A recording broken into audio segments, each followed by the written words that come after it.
Bonjour et bienvenue dans ce chapitre 8 de Physiologie humaine. On va s'intéresser aujourd'hui au système somato-sensoriel. Alors, ça peut paraître un peu complexe comme nom, mais en réalité, c'est ce qui nous permet de faire une chose toute simple, sentir le monde qui nous entoure.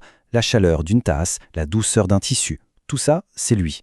On va voir ensemble comment ce réseau incroyable transforme un simple contact en une perception bien réelle. La grande question qui va nous guider, c'est celle-ci.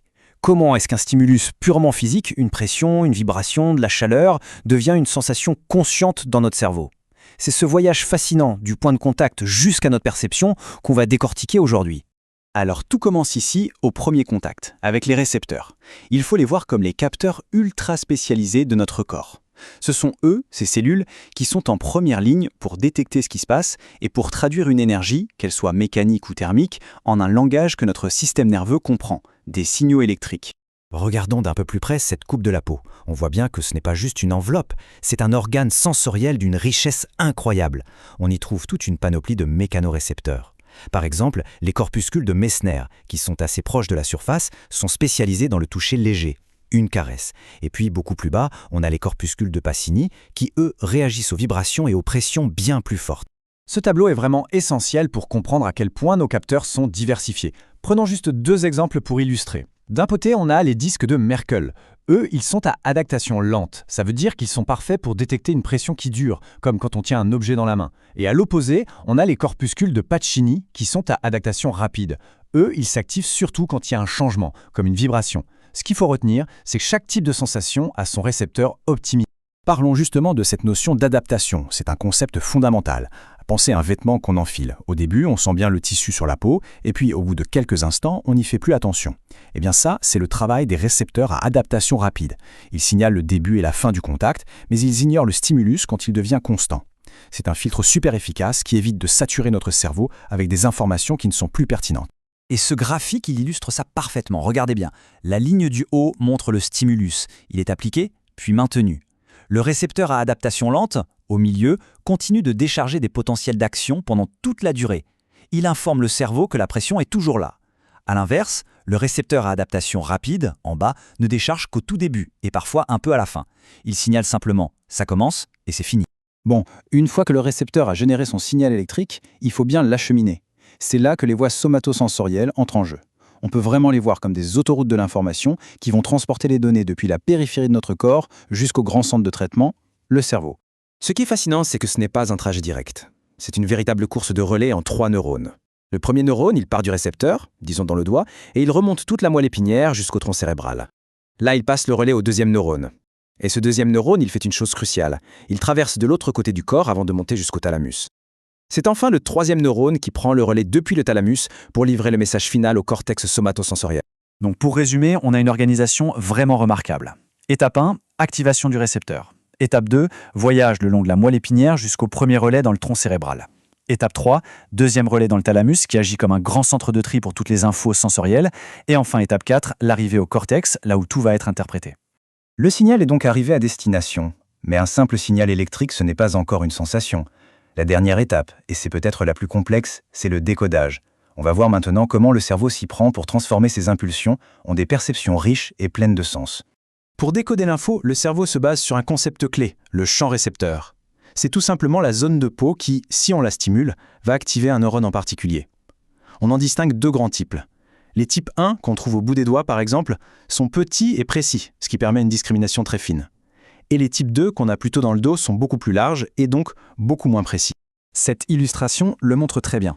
C'est ce qu'on appelle le test de discrimination de 2 points. À gauche, si les 2 pointes d'un compas touchent la peau dans 2 champs récepteurs distincts et petits, on perçoit bien 2 points. Logique. Mais à droite, si ces 2 mêmes pointes tombent à l'intérieur d'un seul grand champ récepteur, le cerveau ne reçoit qu'un seul message et perçoit donc un seul point. C'est la base de notre acuité tactile. Et voici l'homonculus sensoriel. Cette représentation a l'air un peu étrange, je vous l'accorde, mais elle est incroyablement parlante. Les proportions ne sont pas celles du corps réel. Regardez la taille des mains, des lèvres, elles sont énormes. A l'inverse, le dos, qui est une grande surface, a une représentation minuscule. Cet homonculus nous montre que la carte de notre corps dans le cerveau est basée non pas sur la taille, mais sur la densité de récepteurs et l'importance fonctionnelle. C'est pour ça qu'une petite coupure au doigt nous semble si intense. Mais comment le cerveau arrive-t-il à localiser un stimulus avec une telle précision ? Le secret, c'est un mécanisme génial qu'on appelle l'inhibition latérale. En gros, quand un neurone est fortement stimulé, il ne se contente pas d'envoyer son message au cerveau. Il envoie aussi des signaux inhibiteurs à ses voisins immédiats pour leur dire de se taire un peu. Le résultat, c'est que le signal principal est accentué et le bruit autour est supprimé. C'est comme si on appliquait un filtre de netteté à nos perceptions. On va aborder maintenant une sensation qui est vitale, même si on préférerait s'en passer, la douleur. Il ne faut surtout pas la voir comme une ennemie, c'est avant tout le système d'alarme de notre corps. Elle nous signale qu'il y a un dommage ou un déséquilibre, une dyshoméostasie et qu'il faut réagir. Il faut savoir que la douleur n'est pas une sensation unique. Elle arrive en 2 vagues. D'abord, il y a la première douleur. C'est celle qui est vive, aiguë, précise, comme une piqûre. Elle est transmise par des fibres très rapides, les fibres A-delta. C'est le high immédiat. Et puis après, arrive la seconde douleur, plus sourde, diffuse, qui brûle et qui s'installe. Elle est transportée par des fibres plus lentes, les fibres C. Cette image le montre très clairement.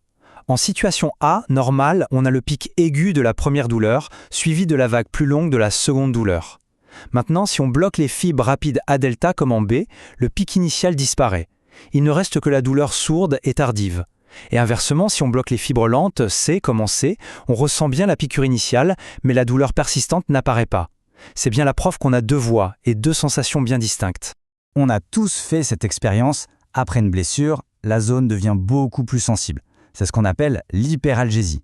L'exemple typique, c'est le coup de soleil. Un simple contact, qui normalement ne fait rien, devient très douloureux. C'est un mécanisme de protection intelligent, ça nous force à protéger la zone blessée pour qu'elle puisse guérir tranquillement. Ce graphique explique bien le phénomène. La courbe en violet, c'est la réponse normale. Il faut un stimulus d'une certaine intensité pour déclencher la douleur. Mais après une blessure, la courbe se décale vers la gauche. C'est la courbe rouge. Ça signifie que le seuil de la douleur a baissé. Des stimuli plus faibles qu'avant provoquent maintenant une douleur. C'est l'hyperalgésie. Et parfois même, des stimuli qui n'étaient pas du tout douloureux peuvent le devenir. C'est l'allodynie. Voilà, on arrive au terme de notre exploration du système somatosensoriel. On va résumer rapidement les points clés de ce voyage, de la sensation à la perception, avant de se tourner vers la suite logique de tout ça, l'action. Ce qu'il faut vraiment retenir, c'est cette séquence en 3 temps.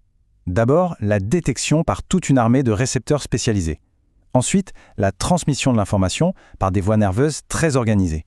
Et pour finir, le décodage par le cerveau qui va donner un sens à tout ça et créer la richesse de notre monde sensoriel. Cette analyse nous amène tout naturellement à une nouvelle question. C'est bien de recevoir une information sur notre environnement.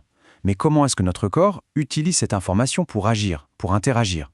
Comment la sensation se transforme-t-elle en mouvement? Eh bien, ce sera précisément l'objet de notre prochain chapitre. Merci pour votre attention.